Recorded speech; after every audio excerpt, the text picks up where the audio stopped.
Awesome. Okay. Well, hello, everybody. This is the serverless panel where we will be talking about a couple of topics around how to build serverless applications and things that you might need to consider when you're building for production. The first topic that we're going to be covering today is next generation serverless tooling. So the how and why companies are competing faster and more securely using serverless and what they're using to actually do that. There's been a lot of growth in the industry around serverless, around how we build applications. And it seems like almost every day a new framework or tool is coming out to make that developer experience easier. The second topic that we're going to be covering is serverless development security challenges, where we'll try to uncover the layers of how to build security for your serverless applications at every individual level. And with that, let's go ahead and do a round robin of intros. I'm joined today by Filip from Purple Technology, Benoit from Serverless Guru, and also Ro from Serverless Guru. All of them have their own individual accomplishments and things like that, and I'll let them kind of introduce themselves further from there. So Filip, do you want to kind of kick it off? Yeah, sure. Hi, Filip. I'm AWS Serverless Hero. I'm from Czech Republic. Purple Technology is based in Czech Republic, and we are doing software for forex trading brokers for global companies. And we are doing serverless already for more than 5 years. So we have quite some experience to share and also learn from the community. So happy to be here. Awesome. Benoit? Yeah, Benoit from Serverless Guru, serverless developer, using serverless for 12 years now. Also, AWS community builder since last year. And yeah, really enjoying serverless and talking about it. And hopefully today we'll have some fun talking about it. Yeah. Nice. All right, Mr. Ro? I'm Rochas Nzimufo. I'm a serverless hero and a serverless developer at Serverless Guru. From Cameroon. So yeah, and I'm really happy to be here. Thank you. Fantastic. And my name is Ryan, founder of Serverless Guru. I will be the DJ for this evening if you're in Europe, otherwise this afternoon if you're in Atlantic, or this morning if you're in the Pacific Coast. So covering all the different bases there. With that, I do want to jump in straight away to the first topic. So next generation serverless tooling. As I said in the intro, there's a lot of different ways that people are building serverless applications today, and there's tons of different tools and frameworks coming out all the time. And we see things such as abstractions at the code level with annotations that then generate infrastructure as code, or annotations at the application code level that don't even generate the infrastructure as code that you can modify. So it's more of like a full like Blackbox type of abstraction, all the way to UIs that help generate infrastructure as code for building things faster, where the developers can still edit.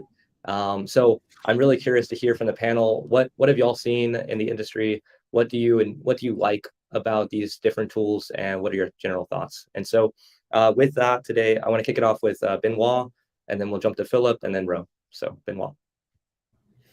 Yeah. Well, when I think about serverless tooling, I think about several things. One of them is infrastructure as code, so tooling that helps us building infrastructure as code easier. So maybe not writing CloudFormation all the time, but maybe simpler abstractions, as you said, in YAML, maybe it's a service framework, or in code with CDK. The other thing I think about is about debugging. So we could think about Dynobase, Cloudash, mapping tool, all that kind of stuff. We have also observability, Lumigo, Dashboard, and all these services, which are great. And yeah, so that's a bit of an introduction of everything. You talked about all the different tools that helps us generating infrastructure. They have different aspects. They have different strategies. And we were just discussing this today internally in Serverless Guru. There are so many of them coming now. And we're thinking maybe there's too much of them. And we should maybe focus on a couple of those, maybe 3, 5, just to have a better, in the end, have a better product if we all build a couple of things together instead of just all going our different ways. So yeah, that's one of my thoughts. Yeah, well, as I said, we started 5 years ago with serverless framework at Purple Technology, and now I'm thinking like, what's next? Because, for example, CDK is coming, and as been said, many other frameworks. And one of the things I see that would help us a lot is since we are writing our code in TypeScript, we were able to write also infrastructure in TypeScript, as for example in CDK.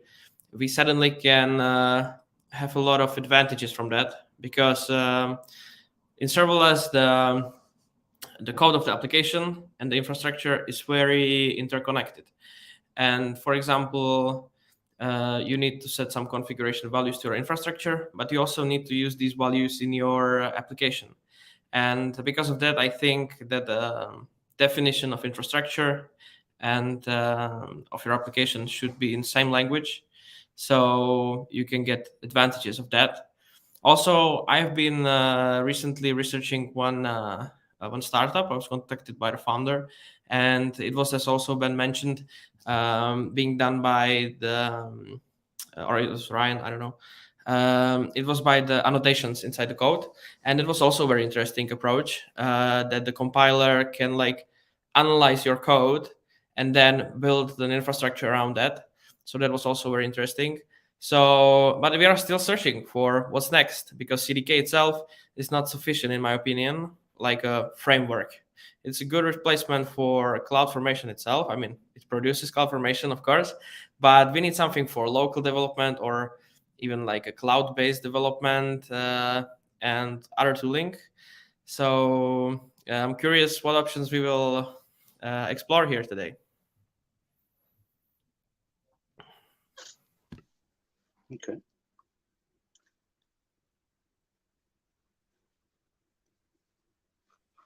Oh, do you want to go ahead, bro? Oh yeah, I thought you were giving the go ahead. All right, sorry about that. Yeah. So speaking about serverless tooling, I've worked with serverless framework in production, and then I've done a lot of side projects on CDK. And when I look at what CDK actually does, what it's trying to accomplish, to a certain extent, I think it's great, even though at the end of the day it compiles your code to CloudFormation, but I think that it's still a little bit lacking, because I always prefer to get down to CloudFormation when it comes to a certain level of debugging. And so when I actually look outside the when I actually check on Twitter, and I see a lot of guys trying to put up tools like observability tools. Like there's this product actually going out now. I think it's a startup. It's a baseline by an AWS community builder, Boris. And I saw a tutorial which he put out on how to actually integrate that with your serverless application, and it was actually really great. But if I tried to use that with respect to CDK, I couldn't quite understand how I'll go about maybe looking through my code and monitoring or debugging it. So I think I still have a lot to learn when it comes to tooling with serverless. So Yeah, no, and it's thanks for each individual perspective there. I love the first part that you said there, Benoit, where you're like, tooling, there's monitoring, there's infrastructure as code, there's repository structures, which we were also talking about earlier in serverless Guru today. Application code speeding up just that process. So much tooling, and it all kind of touches the entire process of building serverless applications. So something that I want to kind of get y'all's thoughts on is, do you have some solutions that could be looked at more like black boxes? Is there like there's like black box type stuff, and there's ones where it's more low level where you can edit. So let's say CloudFormation is that low level, you can edit everything, you can do almost anything you want, but then you have some abstractions on top, let's say Amplify, and it's giving you some things like built in, some structures that are built in that you can't really modify too well. Where do you all land on that? Is it for different customers? Is there going to ever be like one solution that solves all solutions, or do we need both the low level and the kind of more black box abstractions? What do y'all think? Let's whoever wants to jump in, feel free. Yeah, I think you mentioned level of abstraction, and that's maybe something we discussed in a previous episode, talking about infrastructure as code. And I like abstraction, but not too much. Like CloudFormation is not enough. It's like too complex. But for instance, in my opinion, Amplify is too much abstraction already. So when it comes to very simple things like having automatic IAM roles and permissions being given to a lambda function based on what you're using, maybe that's something I'd like. But I don't want, for instance, Amplify to tell me how I have to build my tables, how I have to design my tables and my VTL code, all that kind of stuff. So yeah, that's actually something I've been trying to do, at least in the Appsync plugin I'm maintaining, abstracting what can be abstracted, but still give that flexibility to the user, to the developer, to do what they need and what they want. Yeah, that was a very good point, Benoit, with Amplify. I definitely agree with that. Yeah, that's why we don't use it. Basically, we are using just part of Amplify because there are some good libraries. But too opinionated framework can be very limiting for growth of the project. In that case, I think stuff like CDK are quite okay, since it's just like a code compiled to CloudFormation, and you can do whatever you want there, right? And what was the question, Ryan, you mentioned? Yeah, it's basically the idea of like, is there ever going to be a solution that is like the end all be all? Like, will there be one thing that comes out? Like you mentioned CDK. Will CDK be the thing that is solving it for all use cases, or will we still need those abstractions based on? Because I think everybody on this panel, I think we all come with a lot of experience actually building these things. But then there's that entire world of people that potentially don't. And I guess for them entering into the serverless space, or companies that are going to be adopting it in a year from now, would you recommend CDK? Would you recommend CloudFormation? Would you recommend a higher level abstraction like Amplify? And yeah. I think it's same as with all the other tools in the IT industry in general. Like, it depends on the scale of the project and of the company. So I think in the end there might be like several options, of course, but still, as you guys mentioned, now it's a boom phase where like so many options are popping up, and nobody knows what is right, because I assume in like Java world and stuff there are these huge frameworks which are just like here to stay, and they are covering all the use cases because of the experience from the past years. But with serverless, we are still exploring and also inventing still new possibilities. So I hope we will get there someday, but definitely not yet. And I think CDK is one of the good options. It's not limiting the developer, in my opinion, compared to, for example, SAM, as I would say, because of the extensibility that you can import custom constructs. For example, now I'm looking at the serverless stack. That's a very interesting one with all the tooling around and this live debugging where you can where they do some magic through WebSockets that basically the requests are rerouted to your local machine where you can do the live debugging of the cloud. But we shall see who's going to be the winner.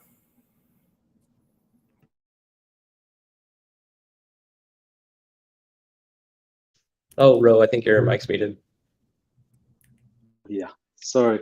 Yeah, so I was saying, I think a combination of SAM, CDK, and Amplifier strictly for the front end is quite great, because SAM actually comes with Accelerate, which I've used a couple of times, and it's really beautiful. And then most of the side projects that I'm doing, I usually use Amplify just for the front end because there's just a lot. There's a lot that I don't yet understand about the internal workings of Amplify. So I just stay strictly with the front end, and then for the back end, I can use CDK and then, with SAM, stuff like that. Yeah, and you just mentioned, Filip mentioned earlier working locally and developing locally, and you just mentioned SAM Accelerate. And these are the kind of stuff I'm really looking forward to see more and more in the serverless tooling world. But I still want to rely on CloudFormation. So I think it's a bit of you need to find a good balance, right? I think the CDK does that as well. They have CDK hot swap, which looks really, really cool. But I think when you work locally, you could rely on these. But once you deploy to production, then you still want to fully deploy using the CloudFormation natively, right? Because I've seen people in the past using hot swap when deploying to not only production, but maybe even staging environments. I wouldn't do that. I would just do it strictly locally. Then when I push to GitHub, I have my CI/CD pipeline kicking in, and that's only uses CloudFormation. And hopefully it should work. But the problem is when you work locally, it's easy to get a stack that is a bit broken if you use the SDK to hot swap things, but that's exactly what you don't want when you deploy to staging or production. So yeah, using strictly CloudFormation for deployment, automatic deployment, but then working locally, hot swap is good. Yeah. Yeah, something that I wanted to kind of touch on is we saw something happen with containers and the space there, and like Kubernetes as well, and the Docker related technologies, where there's just so many options for every individual slice of things. So the CI/CD option, there's probably like 100 different products. The monitoring, 100 different products. How you actually like build and deploy is like 100 different products. So I guess like the question would be, is there a way for us to unify that, or are we just with serverless? Fast forward 5 years, it looks the exact same, where there's hundreds of options for CI/CD, hundreds of options for monitoring. Is it possible for one company to be able to handle those individual things, or are we just going to explode outwards in every direction? Is that a good thing? Is that a bad thing? What are y'all's thoughts?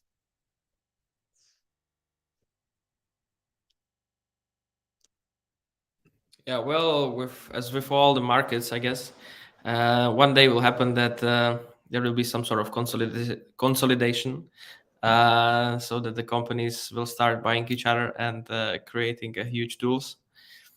But it will be in, I guess, a couple of years, because first the startups need to actually try to solve the problems and eventually somehow succeed. And when they figure out, then the consolidation can start.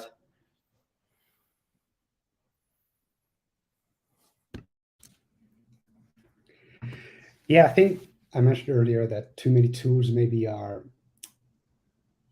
giving a lot of options and a lot of opportunities, but in the end, it can become overwhelming for a beginner at least to choose one and pick one. And in the end, they all have their pros and their cons and their benefits and their downsides. So it can be challenging to choose the right one. But I think you mentioned different tools for different purposes, like CI/CD or infrastructure as code. I think it's still good to have one different solution for every single use case that you have, and not have one big giant doing everything, because then you can choose the right one to do exactly what you need, and it's good at what it's doing, right? And yeah, from there you can pick.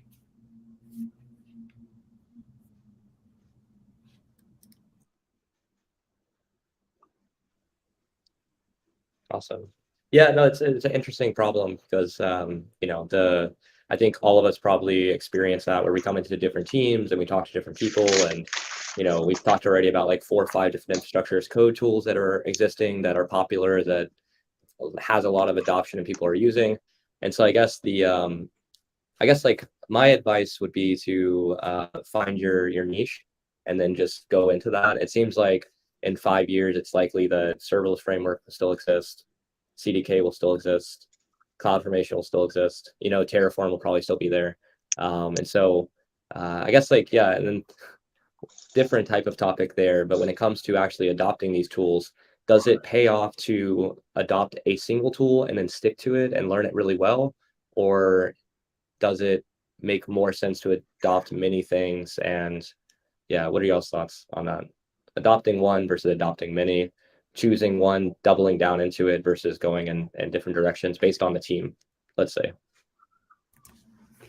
Yeah, I think it might depend on your use case. I think I still like the idea of using a different tool for different jobs, depending on what is the use case, what is the goal of it, maybe depending on the client, if you're doing it for a client.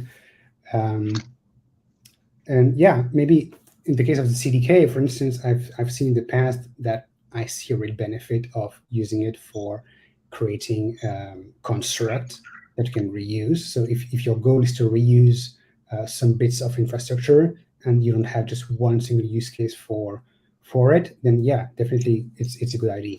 Thinking about that right now, Serverless Framework just released, I think last week or this week, serverless components for serverless framework. So that's kind of, I see it as the construct for serverless framework, and that looks really good, and I'm really willing to test this one.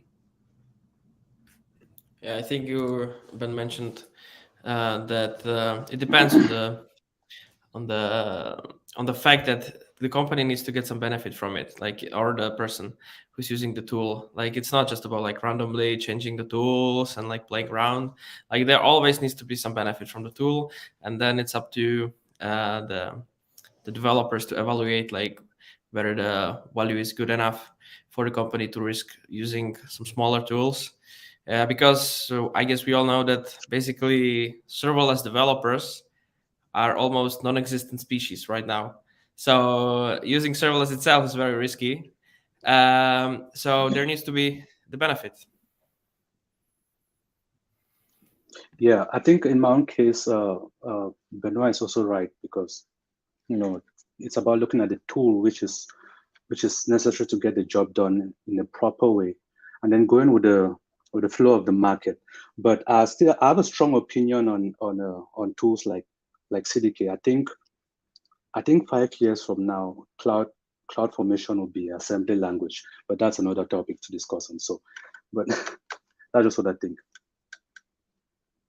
Yeah, no, that's really interesting. I definitely want to like drill down more into that to understand that more. Yeah, I guess like let's go into it a little bit. When we say 5 years from now, CloudFormation is assembly language, is it basically saying that it's so far abstracted from what we're doing on a daily basis, and like, because there's things like, so this is an interesting thing that I've seen happen, where because of the slowness of CloudFormation, people built tools to make the process of deploying faster. So, but there's a chance, right, that CloudFormation becomes faster at the same pace as the new tools that came out. Does it then make those new tools completely, I think Philip, I saw you nod. Are you following kind of what I'm saying there? What are your thoughts? Yeah, I mean, like, we are hoping, I guess, every one of us for the CloudFormation to get faster, right? So hopefully that happens soon. And I totally agree with Ro. Like, AWS, I think, has perfect language for like describing the infrastructure, and then since the other tools can generate this language, there's nothing else you need. And also, there used to be this funky thing called serverless components a few years ago, where they tried to overcome that with like calling the SDK, and I was like, damn, man, like, I don't believe them. Like, there can be so many mistakes. Like, I'm going to use CloudFormation because I know that is going to work. Yeah, to speak Yeah, on I that. totally agree on that. Oh, go ahead, Benoit. Yeah, I totally agree on that, and that's why I always look for tools that rely exclusively on CloudFormation, precisely for that. And I think there was a question I seen in the chat, someone asking about. No, it's not that one. Is Terraform becoming a better option than CloudFormation or SAM? Well, my opinion is that it's really not. And precisely for that reason, it is not relying on CloudFormation. It relies on calling the SDK, calling the API, and there are so many things that could go wrong. The state could go out of sync. You could lose it. And I've seen that in the past. I've used Terraform in the past, and I lost my state, and then suddenly I couldn't deploy, or it wasn't really deploying as I wanted. So for me, CloudFormation is still the way to go. In my opinion, the Terraform is very huge nowadays, I think. So personally, I would say like it can be a competition to CloudFormation. But the thing is, like, let's take a look at the advantage and disadvantages of that, because as Ben mentioned, you need to keep the state yourself in, I don't know, where it can be kept, like S3 or something like that. And then you have disadvantages that it can be, as they say, I don't know, multi-cloud or stuff like that. So it's always about evaluating the options. Yeah, so it's kind of interesting with Terraform is the idea that it could deploy to AWS and then potentially other places. And then that started making me think it's like almost everything we talk about is AWS related in terms of serverless, and I feel like that's almost the entire thing. What is the gap right now between Google Cloud, Azure, other cloud providers, and even independent things that aren't full clouds, but not Pulumi, what's another one? I don't know, like a Vercel, right? So like between these different things, let's just use like Azure, Google Cloud. Are they ever going to catch up to AWS? Is serverless just going to kind of mean AWS development? Or because when we're talking about infrastructure as code options, we're really talking about AWS related infrastructure as code. And when we're talking about like Terraform, we're even mostly talking about AWS. So like, what are your thoughts on that in terms of tooling outside of this like bubble that we're in at the moment? How do you all see this playing out?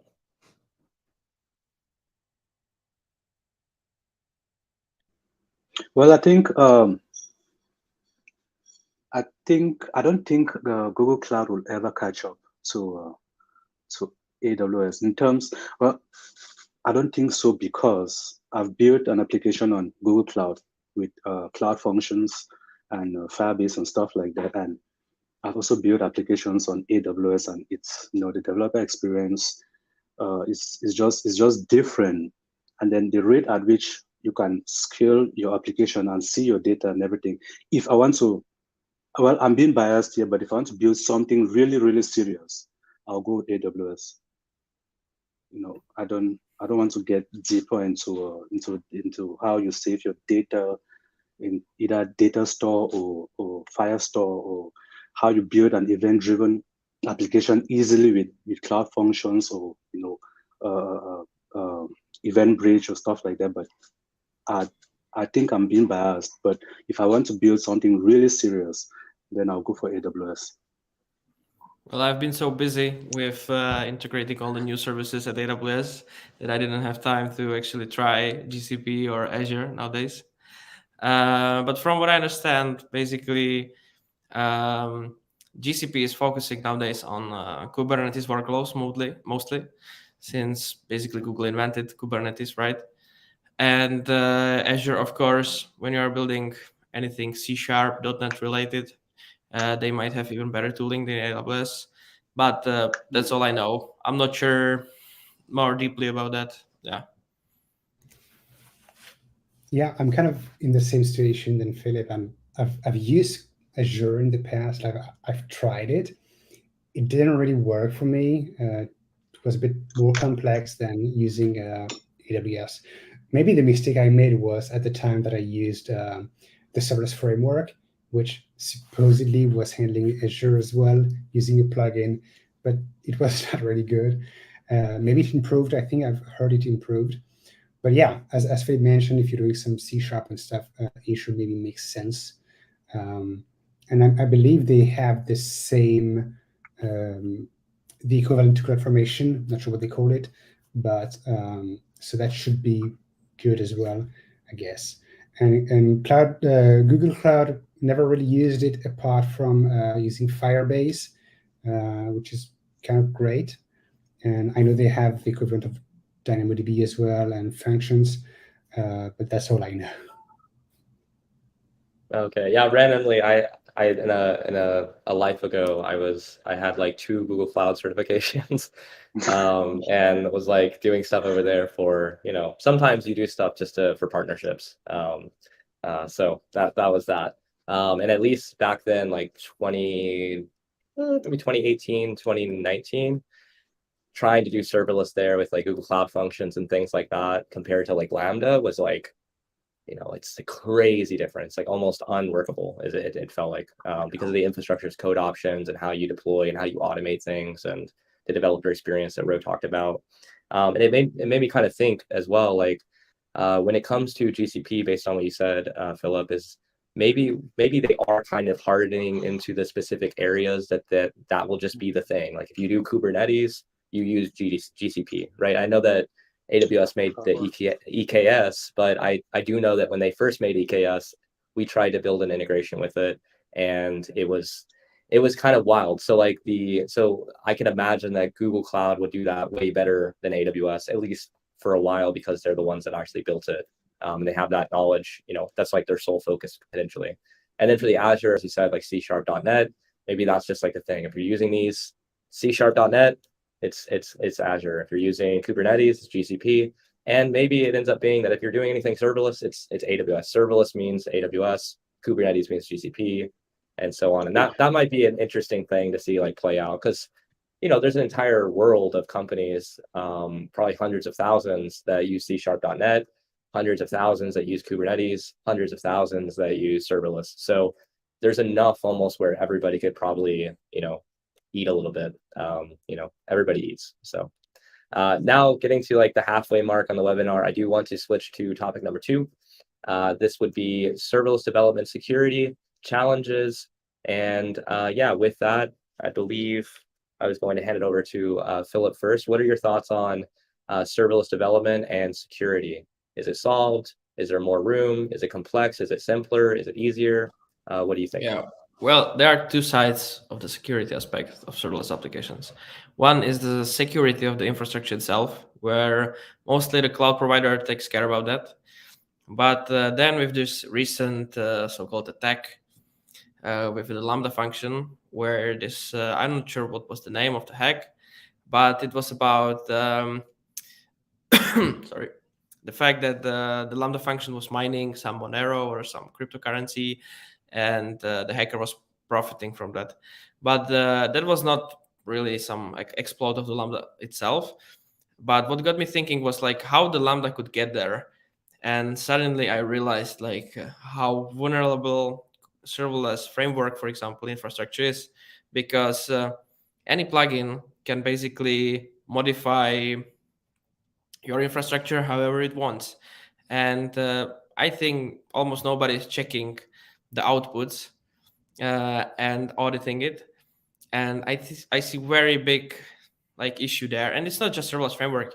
It can be also CDK constructs, right? The layer 3 constructs, like who knows what's inside.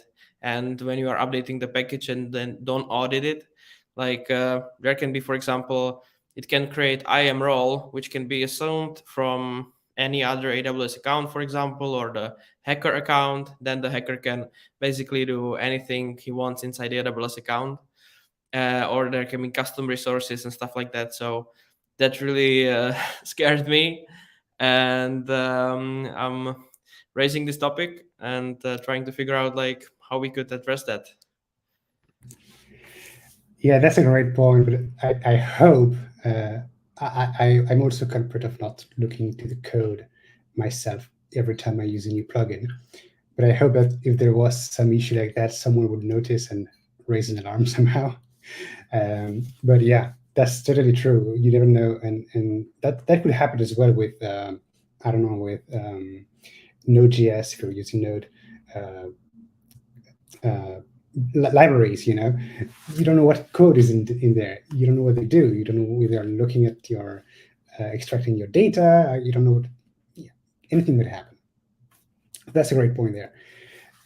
Yeah, from my point of view, another topic regarding security. Well, maybe we could talk about the elephant in the room and talk about IAM permissions. When you create a lambda or whatever you're creating, always make sure to use the least privilege principle. So if someone somehow has access to your lambda function, God knows who, how, well, that lambda function will not be able to do more than it can, or more than what it should. So that's actually going back to the previous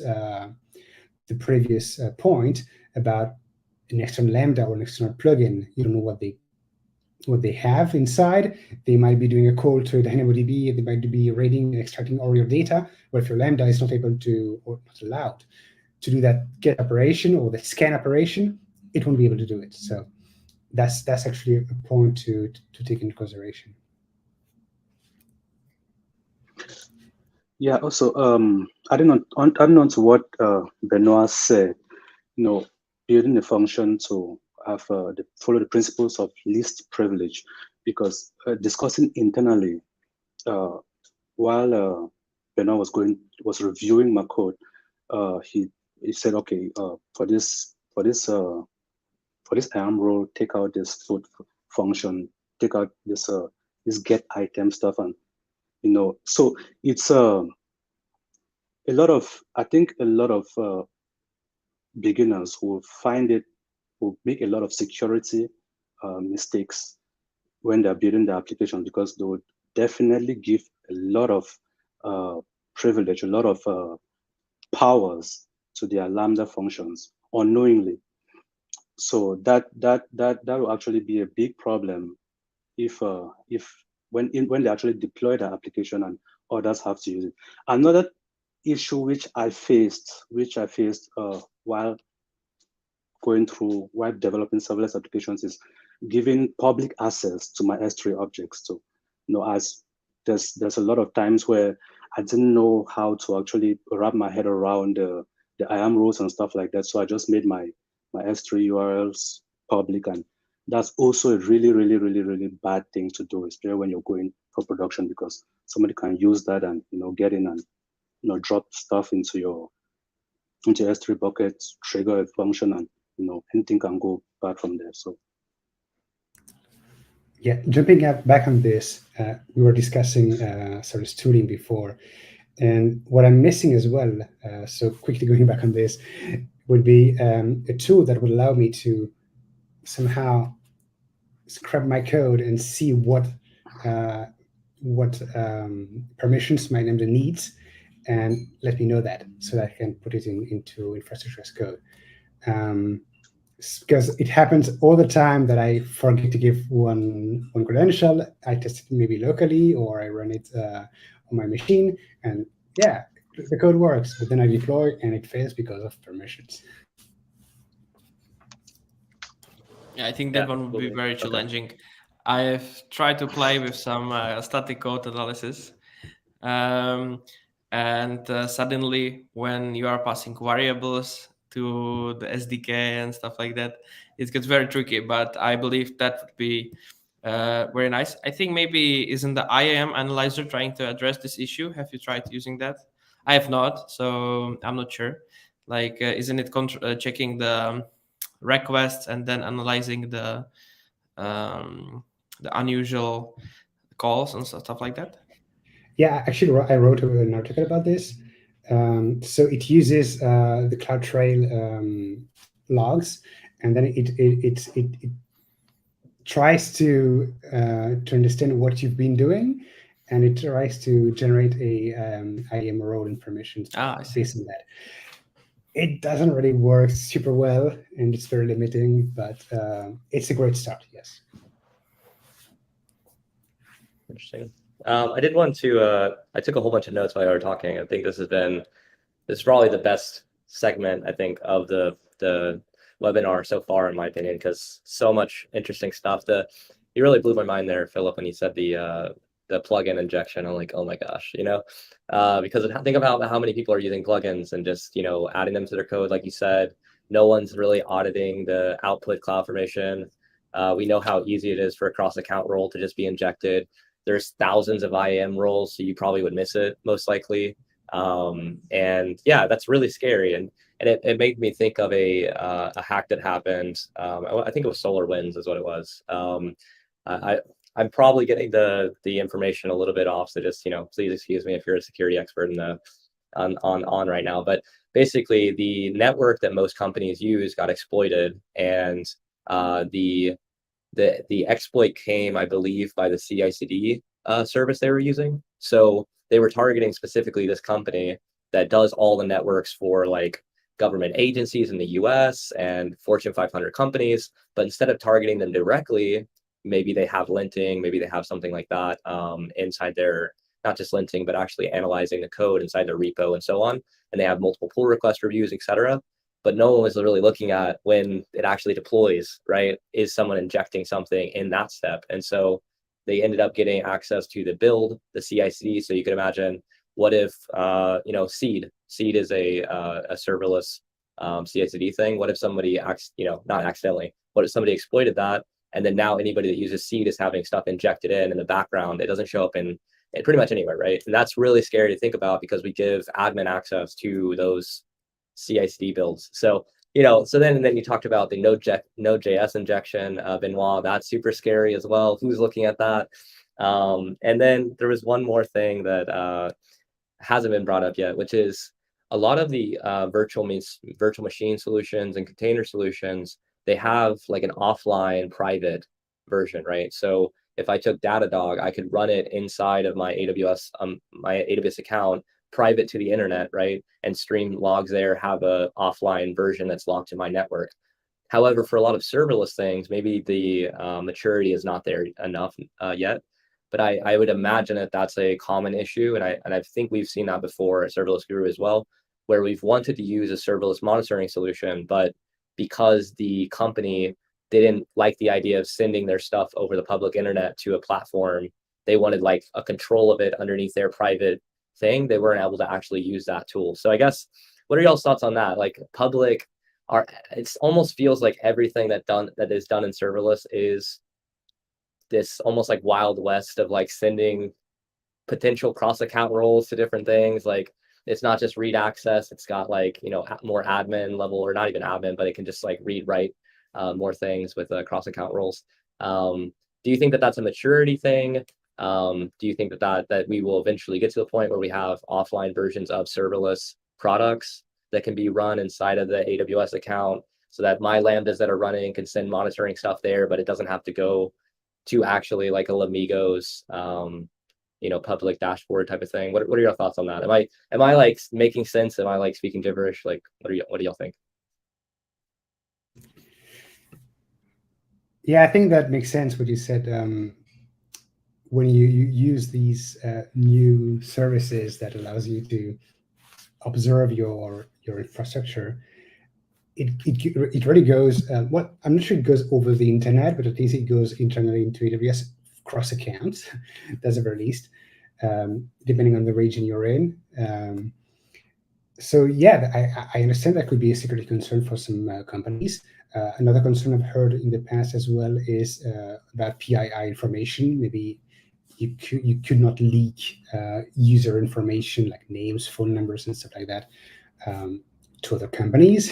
So that's another topic. So yeah, I think hopefully in the future, and I think they've been doing some great work recently about that, you will have everything you need inside your AWS console using CloudWatch, metrics, and stuff like that. And that should be enough for you to really observe it and understand your infrastructure in your code and the errors you have, and we will not need all these other companies externally.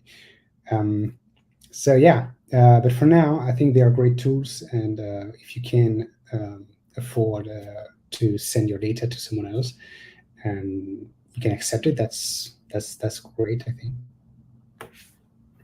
I would say 5 or 10 years ago, companies didn't want to hear even the word cloud. Nowadays, they are like building this classic server-based infrastructure inside cloud.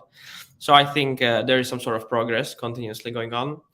And I think, Ryan, you mentioned like the software as a service in general, if I understand it correctly, basically. And yeah, in that case, I mean, in software as a service, it's already happening that there are like these enterprise versions which can be hosted inside the cloud.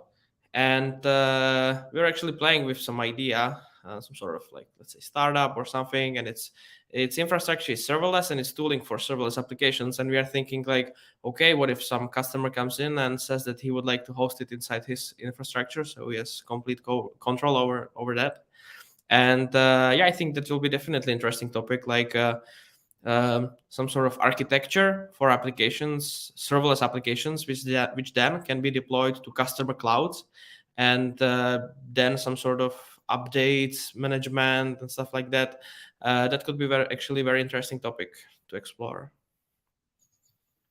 But I think the customers are not yet ready for that. Which is great, like let's stay on let's keep doing these type of panels and talking about what's next and stay on that front edge. Yeah, I really appreciate your experience there too, Filip. Ro, do you have any thoughts on this type of thing? Public apps, offline versions? Yeah. Zero thoughts, zero ideas, nothing. Okay. Yeah, and I do want to comment on what Benoit said. I definitely made a mistake when I said open internet. When it's cross account role, it is a little bit safer, obviously. So thank you for the correction there, Benoit. So that nobody walks away feeling like Lamigo and the other platforms are unsafe inherently. That's totally not the case. Also, one more thing around security is lack of isolated accounts. So I did a project a while back, and I'm not going to name names or anything like that. It was very early in my career before Serverless Guru, and there was so much bureaucracy at this company I was at that they didn't give me an isolated AWS account to work on. They just said, "Hey Ryan, we've got all these EC2 servers, and they're kind of like black boxes. We don't know what's in it. We need to patch it for like the Spectre meltdown exploit that happened, and I think it was like update the kernel or something." And so I was doing serverless and I got put on this project, which was like interesting in itself. But the bureaucracy of it is that they were like, no, just work in a different region inside of the production account. So we've got all the servers in this region, but you're going to work in this region because to get another account spun up inside this organization is super slow. And we just want to kind of like bypass some stuff to just move faster. And it's super dangerous, I remember one day I came back from lunch and I was kind of tired. I was so used to working with the serverless stuff where you have dynamic flags and you're like -- region, right? And so I came back and I typed US West 2 and hit enter, a little bit like sleepy for a second. About maybe 3 seconds passed and I was like, oh my gosh, and I stopped it because it started running like patches basically. On like live servers, but we hadn't communicated that to the technical operations team.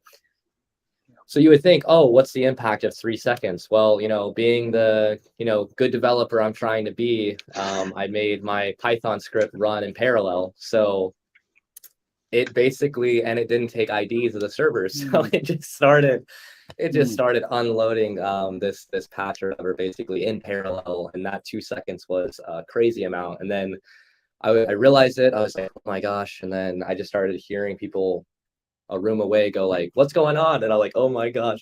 I look inside the EC2 thing and it shows that it's like, it's now like in a pause state or whatever. And I'm like, holy crap. Because basically what the script does, it was taking a backup of the server. And so that can be super slow if it's a black box server no one's touched for years. So in this entire story, things came out, everything worked fine.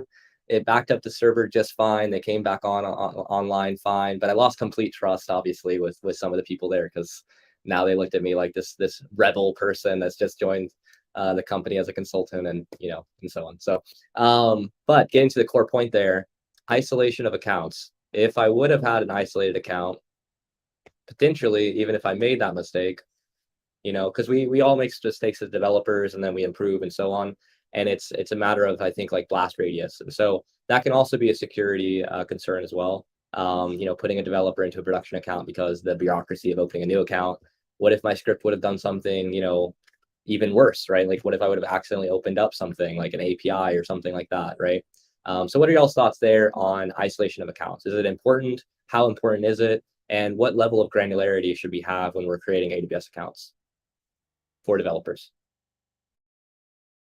Well, I can understand and relate that for some startups, it might be hard to actually do everything properly, because they need to grow so fast. They don't have time to actually focus on the other things.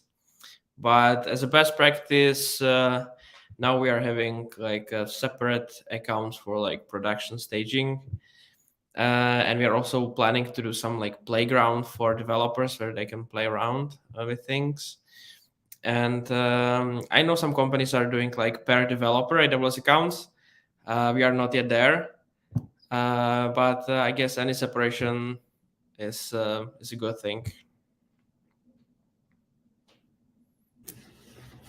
Yeah, same thoughts. What we're doing here is use usually a dev account and then a prod account. Dev account has basically all the accounts for the developers. Developers have their own CloudFormation stack, so their own named stack. Plus, we have CI/CD stacks that spin up automatically during the branches, so we can test code. And so at least that's, I think, the very least you can do. Production should be completely isolated, of course, and then if you can have different levels of granularity depending on the size of the team, the size of the company, have different accounts per project, per developer, depending on the use case. Yeah, I'm on the same page with Filip and Ben on this one. Isolated accounts for the win. I have a question on you guys. What kind of authentication are you using for accessing the different AWS accounts? Are you using role assumptions, or are you using AWS single sign-on? SSO, yeah, we're using SSO. And each account, our account has access to all the accounts we need. And basically we need to log in and then select the account we want.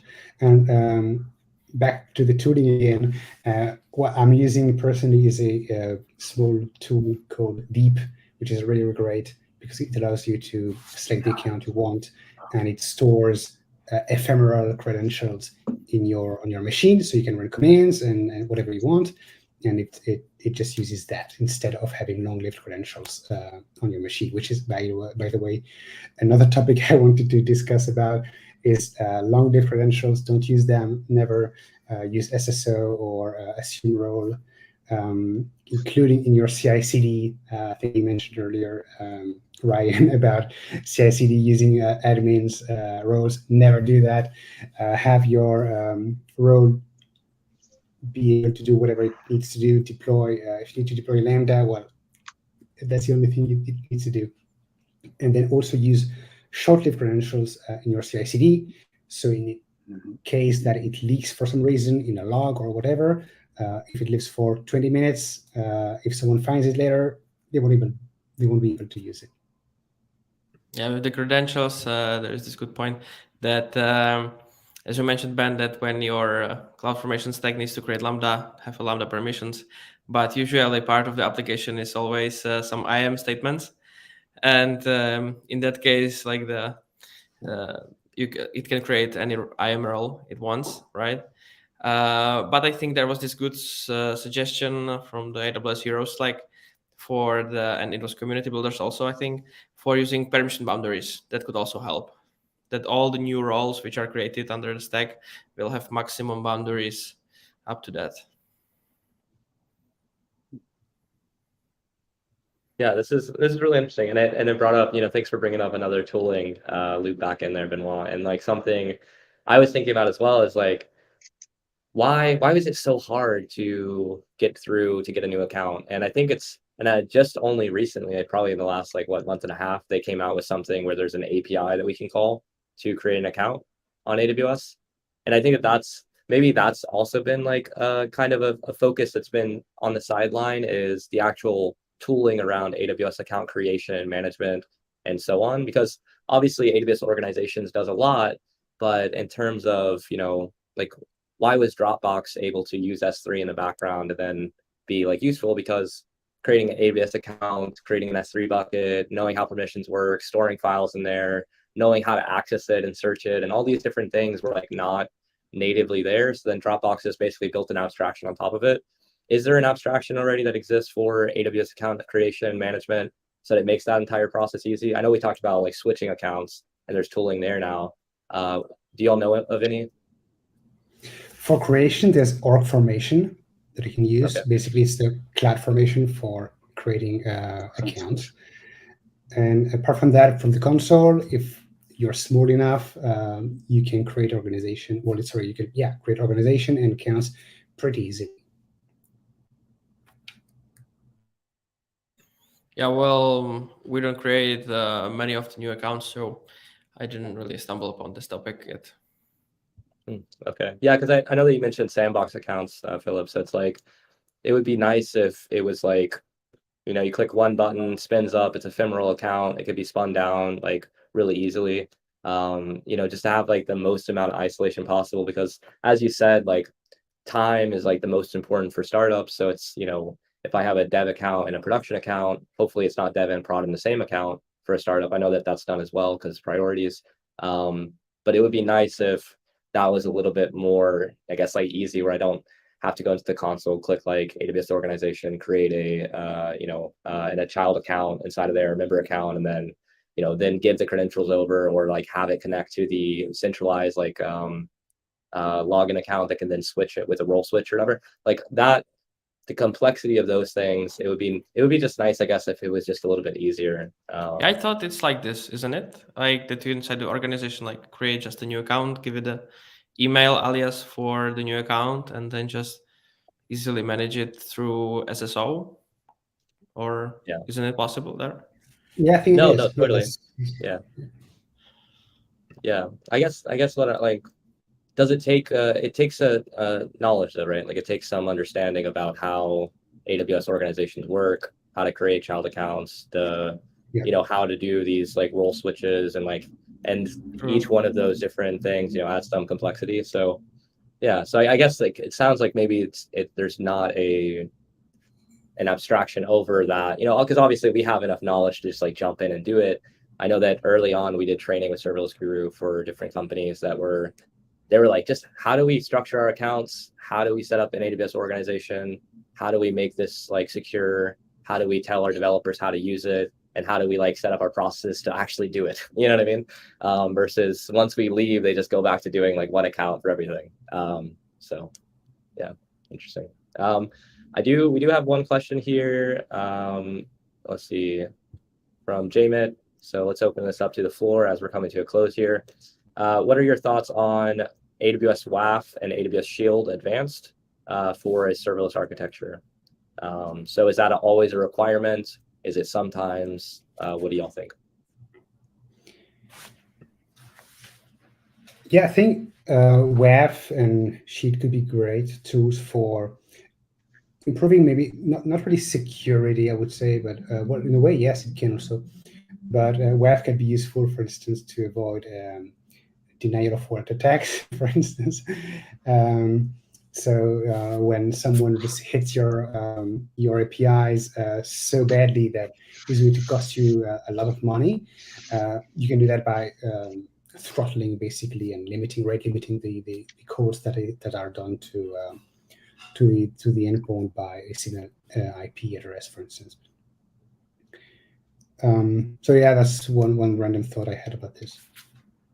Yeah, I think very nice feature of WAF nowadays are the managed rules, where you can be sure that AWS is filtering these top 10 OWASP things. It's having its own IP address blacklist and stuff like that. So that can really help you to improve your security. And also, as Ben mentioned, rate limiting for risk management is also a good thing. And in terms of Shield Advance, I think it's this DDoS protection service, right? And I think that's for very advanced use cases as the pricing is concerned mainly.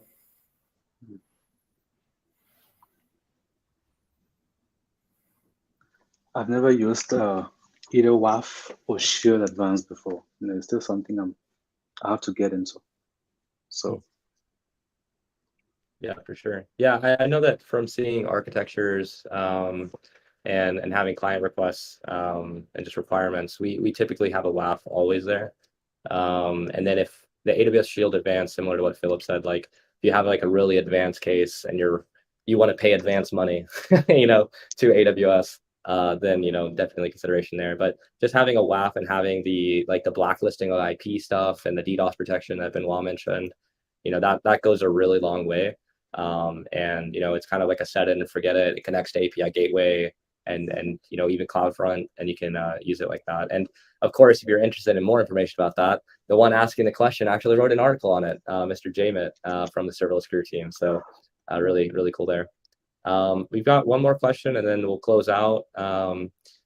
Second question here from Jamit. What is your thoughts on AWS Control Tower, AFT, up the account through infrastructure as code? So have any of y'all used AWS Control Tower? I don't think that I personally have. No, never used it. Not yet, but I have seen a presentation about that, and I think that can serve this purpose of like setting up these landing zones when you are creating the new account, so everything is set up for developers just to get the credentials and go. But never used it. Yeah.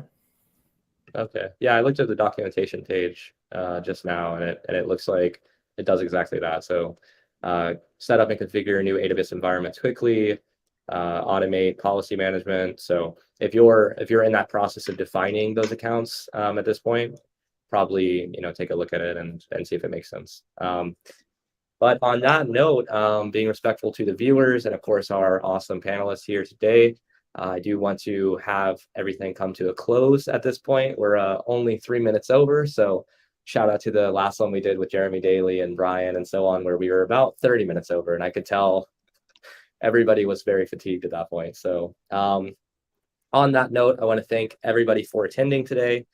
We look forward to seeing you in the next webinar that we do. I want to do a special thank you to Filip for being our guest. Thank you so much. And of course, Benoit and Ro, thank you as well for joining on another one of these serverless webinars. Thank you guys for the kind invitation. Always a pleasure to do something with you guys. Awesome. Same here. No, thanks, Ryan and Benoit. Thank you all. Okay. Well, on that note, that's a wrap. Thanks so much, everybody, for attending. Thank you again to the panelists, and we'll see you next time. Bye, everybody. Bye, guys. Bye.